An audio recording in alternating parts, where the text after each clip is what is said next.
Hey, it's John Carlos. This is Movies We're Talking About, and I am here with Eddie! I don't know which way I'm supposed to point. I still get that confused. I've been doing this for, You're right. yeah. I'm on the left side of the screen. I think I did it right. Whatever. I Anyway, think you did. I'm glad you believe in me. Seamless!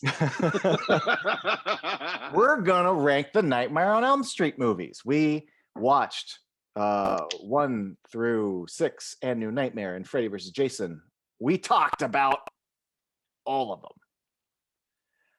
Now we're gonna rank them. Mm-hmm. It's a ranking video. Yeah. I know we said we'd rank 1 through it's 1 through 8 if you count Freddy vs. Jason. Mm-hmm. I'm just gonna go ahead and say number 9, the remake. Yeah, I agree.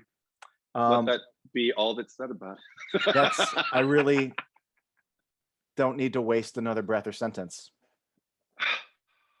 I think I've seen it less than 5 times. Every oh my time. God. Yeah. No, because it was on Tubi at one point, and then another time back before HBO Max when there was just like HBO Now. I think it was on at one point, and it was like 3 a.m. I'd already seen 2 other shitty horror movies, and I was like, this will put me to sleep. So I put it on, and it did. And I even finished it the next day because I'm always willing. We're horror fans. We give things chances, and it's not like I give it a chance to succeed because I know it's not going to do it. But I just kind of like want to know because I'm like, there's holes, and I just want to kind of remember what was this movie. And the thing is, when I sit there, like in my memory, like there's holes in my memory, so I'll like sit through it and I'll watch it and I'll just be like, oh God, this is shit. And all it does is validate my opinion. I feel more buoyed up and justified in my beliefs, and I think that's important. I sort of understand that. Like, yeah, rewatching a bad movie, solidifying why you didn't like it, justifying your beliefs. One, I appreciate the irony of you using it to fall asleep, considering the franchise. And also I saw it the once, and that was enough. That was a movie I never need to revisit. Like, I revisited Texas Chainsaw Massacre recently. I gave that a round 2. I don't ever need to give another round. But good for you. 5 times. Less than 5 times. I think it's less. Okay. It's like 4, I think. Well, there you go. Number 9, the remake. Yeah. So, my number 8, Freddy's Dead: The Final Nightmare. Oh my God, I have the same thing. Wow. Who would have known after that pod right? we had? Where we basically, most of it, I mean, I would still watch it over the remake, of course. And I do watch my Blu-ray. But I don't watch it really expecting anything. Yeah, that one I've seen. Yeah, I talked about it. There's things I like, there's things I enjoy. Yeah, but it's still kind of a slog to sit through. Yeah, and it's still just, as far as what you expect from the franchise, it doesn't hit enough notes, even though I do cut it more slack than maybe others for how funny it gets. I kind of like Roger Rabbit Freddy. I allow myself to I don't have to have just the one kind of Freddy. I agree with that. Do I think that was totally the right way to go? Maybe not entirely, but no. I mean, it's the one that I think really tonally veers away from everything else because of how silly it gets. The moments that we like, that we discussed in our pod about what we appreciate, or what I appreciate about it, are the ones that most closely resemble kind of like what came before, but even go further. And I just kind of wish those things would have been built upon. That would have been the movie.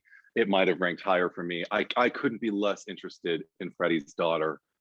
Yeah. Couldn't. Gross. What's her nuts? Who's like, hitting the bag, and he's got her bag with literally, she's got her baggage. Her whole flashback and stuff is way more darker and gives me a little more classic Nightmare. So much more. Yeah.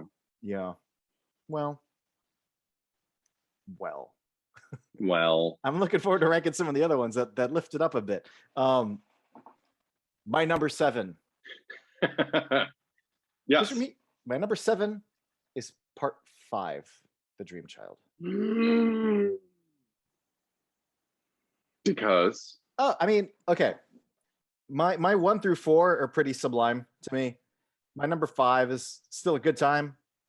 Here's the thing. I still like 5. It's simply a matter of I like a bunch of the other ones more. Like I think I mean I used to dislike 5 considerably.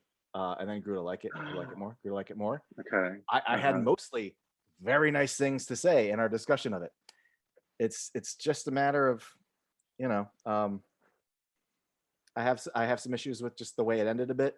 And I think when it comes to some of the characters in 5, I like their stories more in 4. And 5 does have some 5 does have some good kills though. All right. My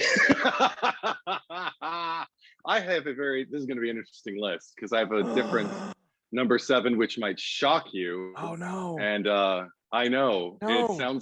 it sounds like blasphemy, especially coming from me. Oh. But I just went off the experience of sitting through the movie. I chose Freddy's Revenge Part 2. Oh, I thought you were gonna break my heart and say Freddy vs. Jason. No. No, Freddy's Revenge. Just because, again, like sitting through it, it was rough going through that much anguish and that much oppression. Even just like internally within Jesse, when people are there with open arms, willing to help him, and he keep just pushing them away, but then rushing to them, in the middle of the night. Maybe it's just too triggering for me too, like dating history, but but it's the thing that fills all that in for me, because also especially like watching it alone, we talked about the difference between like seeing it with an audience or with you and seeing it on my own. But the thing that fills in mostly the gaps for me was watching Scream Queen right on the heels of it. And even though that is hard to take at certain times in terms of like its subject matter and in terms of like how real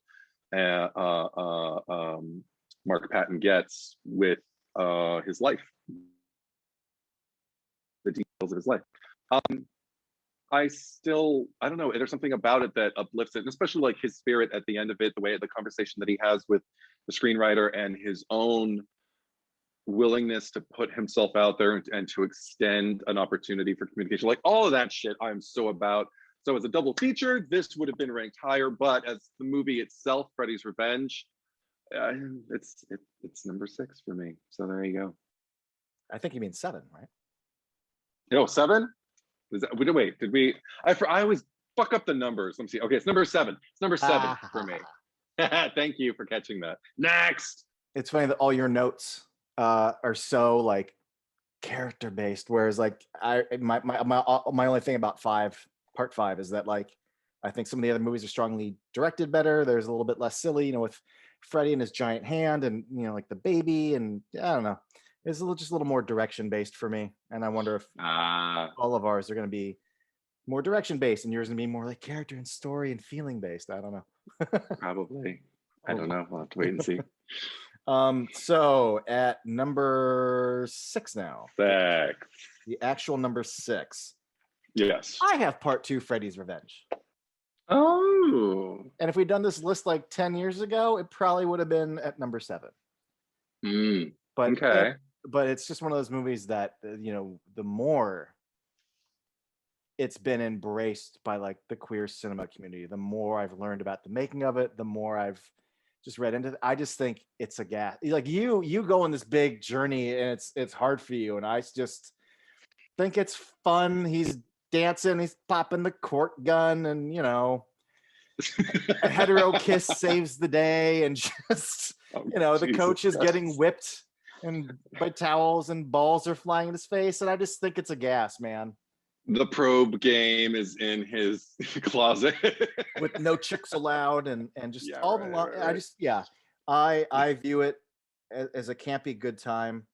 Okay. And also I really dig how fucking dark Freddy gets in it. There's a really dark Freddy in the middle of this campy movie.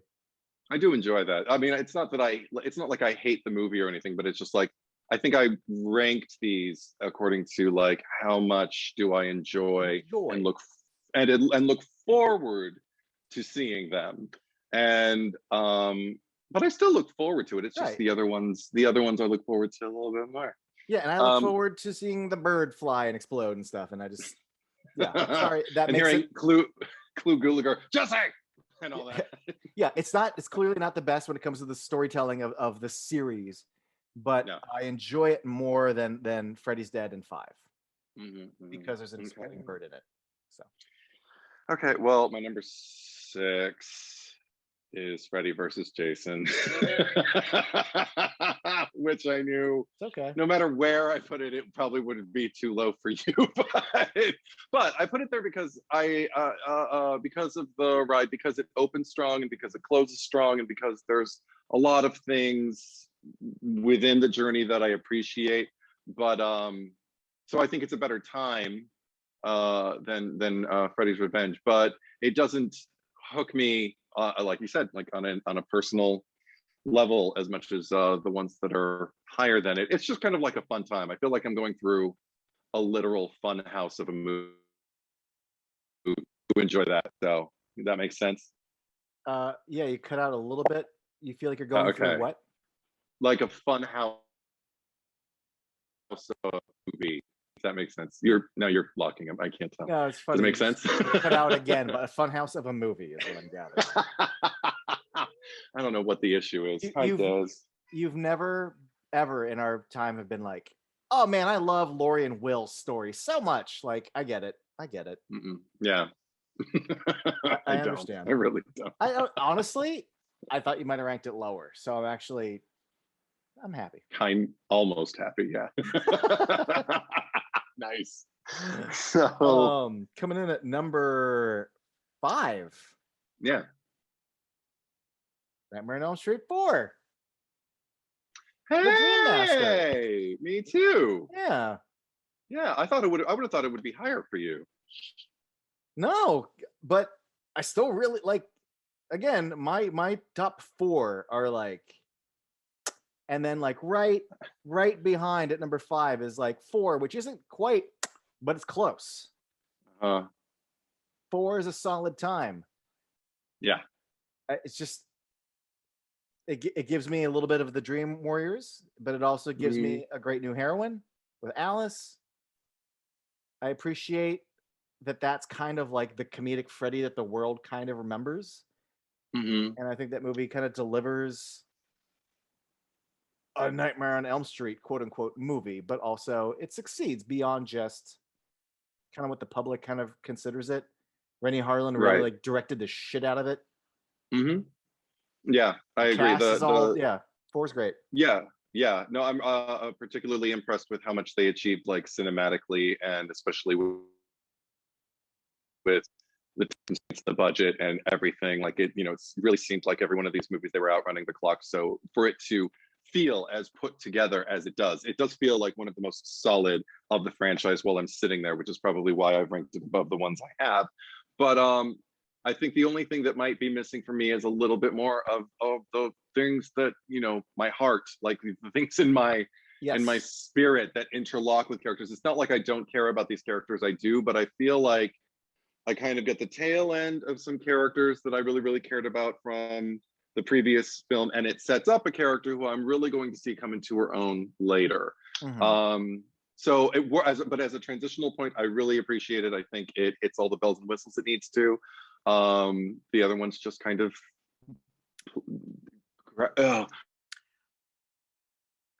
give me something more. My heart is in some of the other ones more as well. Yeah. But I still have hearty feelings for 4 compared to 5. So yes, absolutely. This is not about disliking them at this point. No, this is about like the really best of the best. Yeah, it really isn't. Yeah. My number 4. As much as I love this one, it does not crack the top 3. But Freddy vs. Jason. Oh. Nothing will ever fuck with my top 3. And as much as I enjoy the ever-loving shit out of Freddy vs. Jason, I know its limitations. And it can never replace my top three. But Freddy vs. Jason, if you're gonna go outside what I consider to be the three best, Freddy vs. Jason is a fucking party. It makes me feel great. I have the best goddamn time watching it. It just doesn't have Nancy, you know, it doesn't have the Wes Craven touch. There's a, you know, it's outside my top three, but I fucking love it. That is so I've ever loved sweet. a four. Yeah. Okay. You might get upset with me. My number 4 is New Nightmare. Because It's surprising, only because how much I know you love it. I do love it, but the thing is, okay, the only reason it's ranked as low as it is, and we're at like the midpoint, like above the midpoint now, so that is not low at all. And I do love it. And as much as I get from it, there are, I think when we discussed it in the pod, there are a lot of elements, particularly in the way it lands, which feel a little thrown together and a little muddied and just kind of like, well, and now it's resolved and here they are, and the end. But because of the cap on the end, that kind of saved for me. Climax in and of itself, I have my issues with, which I made clear in the pod, I think. But the cap on it with her just reading the script to him and the way the camera just moves away from them just satisfies me in a way and just kind of brings me back to a lot of what I loved about the movie. The few moments like the whole hospital sequence with the ceiling kill and with Heather moving into her Nanciness and with the cut the evil out of him, all of that. Like there are few sequences in films that gratify me more than that. The thing is, the entire film does not give me that. So it still has my heart though. So it's a very high number 4 for me. High number 4. There you go. Yeah. What's interesting for me coming up on number 3 is that my 2 and 3 have flip-flopped over many years. But marathoning them all at the Frida a few months ago and then rewatching them now has really solidified my 2 and 3. And I can't believe my number 3 is this low because I love my number 3 so much, and that's 3, The Dream Warriors. Wow. But it's great. Yes. It has my heart. It's, spoiler alert. Yeah, I mean, for me, you can't really ever fuck with 1. But if you're going to try to make a sequel to 1, like 3 gives me characters I care about when they're still struggling in the way that the franchise, before it really was a franchise, like this is their struggle, and it's organic to like the first one thematically and story-wise. It gives me a good Freddy. It gives me Nancy. They even bring back like her dad, and it's just we did a whole podcast about it. It has my heart. It's got Nancy in it. That's all I really, but I just like the next 2 more. I get that. My number 3, but no. Someone's going to be shocked by both of our rankings, but my number 3 is The Dream Child. I know. Really like it. You really like it. I was watching it in preparation for this and for the next pod we're going to do, just kind of like going through it. I wasn't watching the whole thing, but I was just, trying to get ideas, like zipping through each one of the movies. And I found myself just kind of sitting there and just like getting so consumed by it. Again, we're talking about the interpersonal and about the interaction with the characters and just the way they learn about Freddy, the way they receive the information or don't, the way they resist. But then, I don't know, there's something, and also just, I don't even need the kills to be, I would love a cut where I already said, like, where we just get like all the kills like as elaborate as they were intended to be. And I even have harsh criticisms for Mark's kill. But even with all of that, I still care so much about those people that just watching them go through anything affects me. I think that every actor did a tremendous job. I think that Stephen Hopkins as a director did a great job with an odd premise. And all the odd things that I think drop it down in the rankings for you are never deal breakers for me, because I can always kind of divine myself with a performance, with a set piece, or with the knowledge that, well, this thing that doesn't quite work, I'm not going to be here for long, because right around the corner, there's something that I love to watch.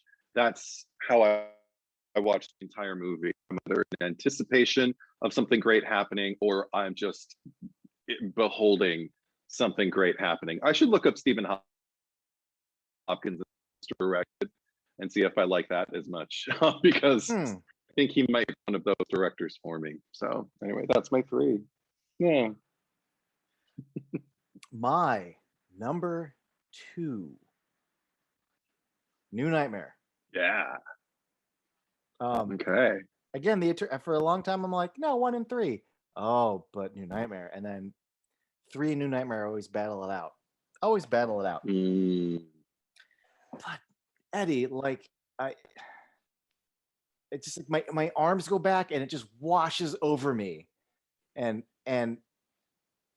just the fact that it's even more of a Nancy movie than Nightmare on Elm Street 1. Like,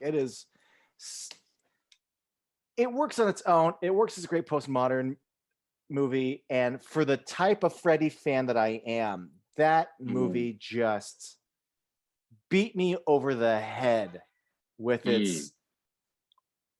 I was going to get gross for a second, but never mind. Just... it's the best kind of fan service, because it's not so obviously fan servicey. It's thematic. I get goosebumps now every time she fucking becomes Nancy at the end and says goodbye to like her dad, and we see the house, and just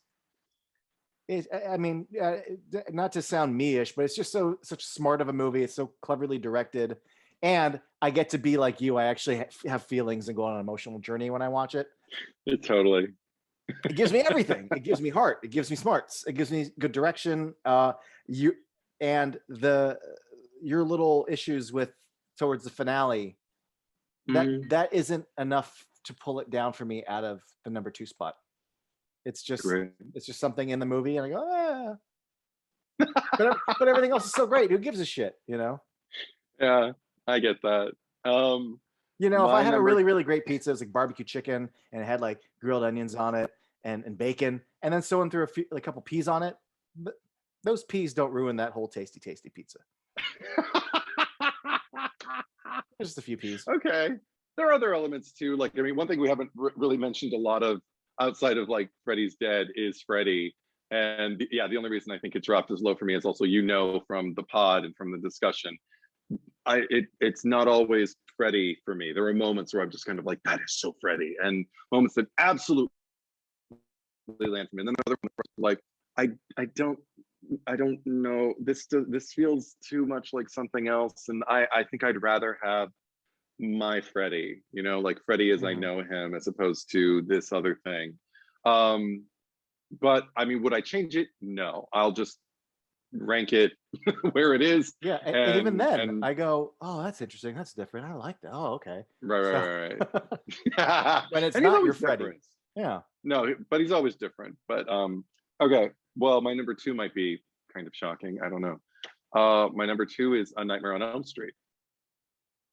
1. Whoa. Yeah. What a weirdo. No. And I'll explain. Well, actually, I'll probably explain it better once I describe my number 1. But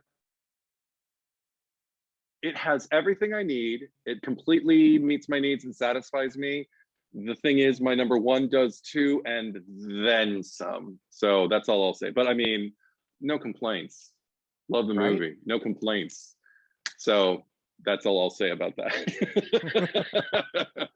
Well, then I definitely know what your number 1. My number 1. Yeah. Is I'm such a cliche when it comes to this sort of thing. It's very rare. Well, I'll ever put like a sequel above, maybe Empire over Star Wars, but like Godfather 2 over Godfather, but like when it comes to horror franchises, very rarely does a sequel beat the original, and not just because it came first, but I mean, come on, the Wes Craven and that cast. And Yeah, also, I don't know, do you ever, when you contextually watch a movie and imagine when it came out and know like the history, like what a bolt of lightning of an idea that is, and that no one's made that movie yeah. yet with that idea. I mean, Hmm. come on. That's all I gotta say. Come on. I agree. I agree. It's not about disliking anything about the film. It's just about, I agree with everything you say, and I feel like all of that applies and more to my number one, which is Dream Warriors, which makes me feel like a basic bitch because I think it is designated often the fan favorite. But It is. the but the thing is with three is that I mean I I had to ask myself before we embarked on this journey. Well, I ask it often, just kind of like sometimes you wonder, am I just idealizing because it was my first exposure to Freddy when I was in the third grade, and it obviously made a huge impact on me. But the thing is, I watch it with adult eyes. I mean, I made sure to watch it on the road to Halloween last year. I'm gonna watch it again on the road to Halloween this year. It's just one of those movies that my horror life would not be the same if it wasn't a part of it. So there is a personal aspect. That said, as far as where it takes Nancy, it gives me the still one of the biggest relief moments I've ever had in the history of my movie going career, where Kristen is sitting there just like, never. And she's like, never sleep again. Where did you learn that rhyme? And oh God, it's perfect. And every one of those kids is like, Nancy can understand them. And the fact that they feel less alone and makes them kind of look to each other. I trust the bonds that they form. It has my favorite kill of the entire franchise with Mary, and I cry multiple times in it. And yes, don't do that. It bothers me. It's my favorite kill, but it does. You shouldn't have bother told me I that. have to like hold the tops of. No, I have to hold the tops of my feet when I watch it. I'm just like, oh God, ow, ow, ow, oh God. But and then it's just, and in light of this, I feel like it's my favorite Freddy because it often gets kind of like labeled as the one that opened the gates, the floodgates for Freddy's kind of like vaudeville career.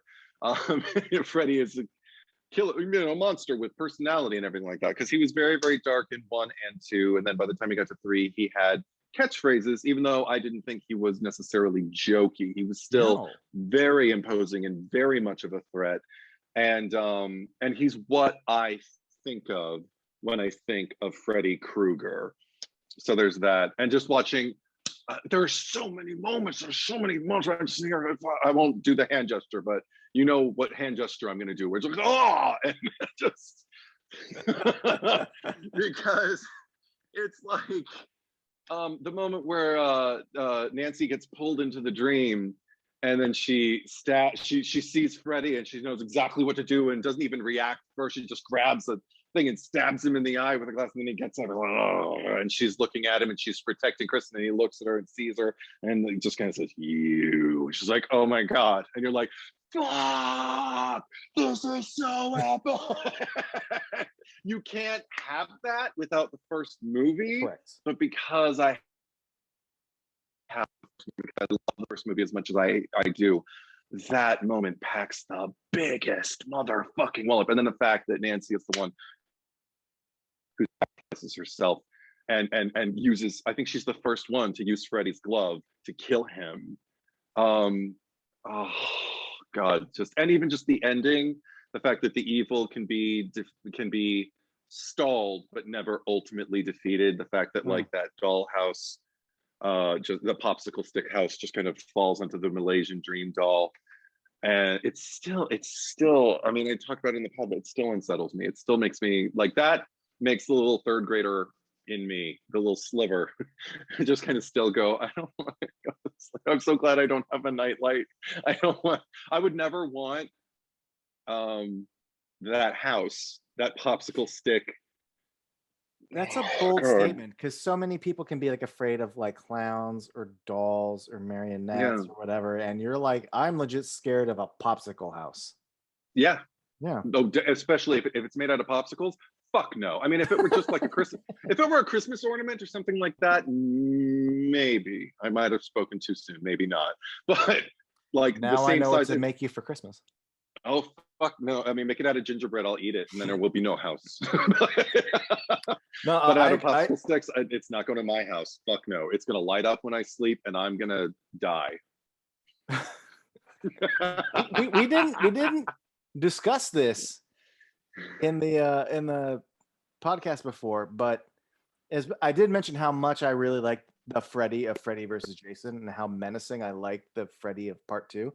But honestly, my favorite Freddy is 3, because he isn't he's still got the menace of 1. Yeah. But he's dropping a few jokes, but they're still mean little zingers. He's not the yuckster of 4 and 6. There's still intent behind the jokes, and the kills still feel mean and or scary. There's malice. There's more malice behind the jokes. It's less of a James Bond or Arnold Schwarzenegger zinger. I agree. Malice is the right word, because it's almost like he's making light of your tragedy. Yes. And that's what the point is. He's not doing it to like wink wink to an audience Correct. that isn't there. He's doing it to unnerve you and to make you realize, yeah, I have fun doing this shit to you and your friends. And it's so of course it gives me the balance of the two things together. Yeah, and of course expanding on the lore in a way that I absolutely embrace, which is Sister Mary Helena. Fuck. That just all new levels. Like, that is how you build on lore. And it gave us the title, the phrase, the bastard son of 100 maniacs, which is still just a delight to like roll off the tongue. And welcome to prime time, bitch.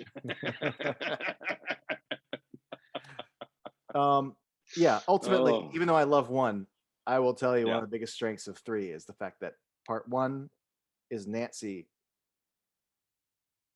heading into a finale. I get huge satisfaction watching a guided, informed, supported group of teens together going into a finale. It's very satisfying. Yeah, me too. Also, one thing I never mentioned about Freddy versus Jason, or any of the movies, I didn't mention it in the podcast, and I didn't mention it when we were reading them off right now. But one little thing that I like about Freddy versus Jason, little thing, and this has been going on in the other movies too. So let me preamble. I think I saw an interview somewhere a long time ago. Robert Englund mentioned how much that Freddy is like a dancer. How when he walks, he like he doesn't ever walk like, not ever, but he doesn't do shoulder and just one step in front of the other. He turns to the side. He has his hips at an angle, and he like jazz walks forward, like his feet cross over. It's very Chicago, and also if you ever think about, it started in 1, right, with the one shoulder down because the glove weighed so much. But there is something of a Fosse silhouette to him, right?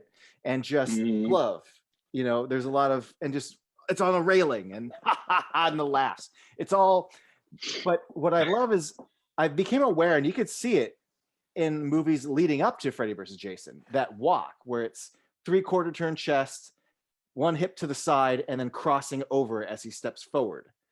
What I love is in Freddy versus Jason, when he's talking to the Destiny's Child, Kelly Rowland. Yes. There's like it's a wide shot. We very rarely get these, but it's just a wide shot of like Freddy jazz walking. And I'm like, wow, you're really letting me see it. Thank you. Yeah. Freddy versus Jason.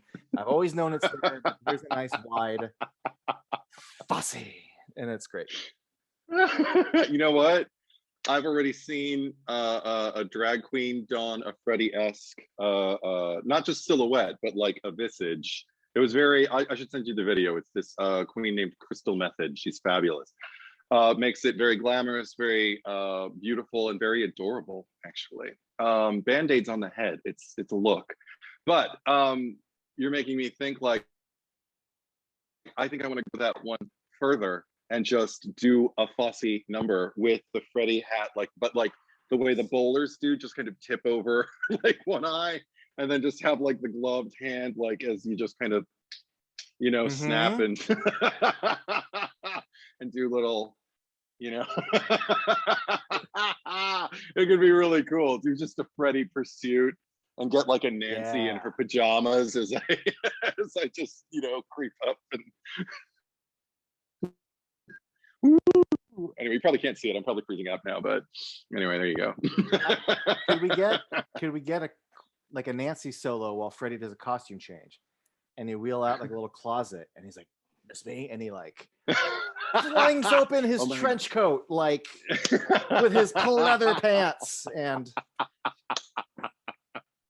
I mean, you know what? You could conceivably do like an entire franchise ballet where you just kind of like encapsulate like within like 1 or 2 minutes each movie and his interactions with whoever was the main protagonist of each movie. That would be pretty cool. I would do that. We wouldn't include the remake though. No.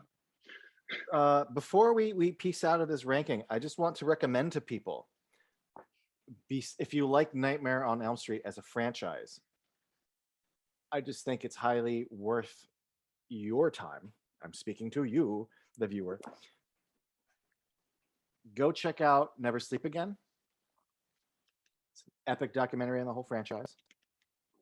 Go check out Scream Queen, specifically about Nightmare on Elm Street 2. And also The Man Behind the Sweater. It is a documentary. It's available on YouTube. It's directed by BJ Brausier, who is on our channel. He and I discussed the Bond movies, if you've seen those, or The Haunting of Hill House. He directed a documentary on Philip Maldonado, who was one of the costumers on 4 and 5. And he talks about the idea of burning the edge of the collar because prior to that, like he's a burn victim, right? It should be singed at the sleeves, and he has so many on-set photos of them filming the giant chest and really, really cool stories about making that giant sweater.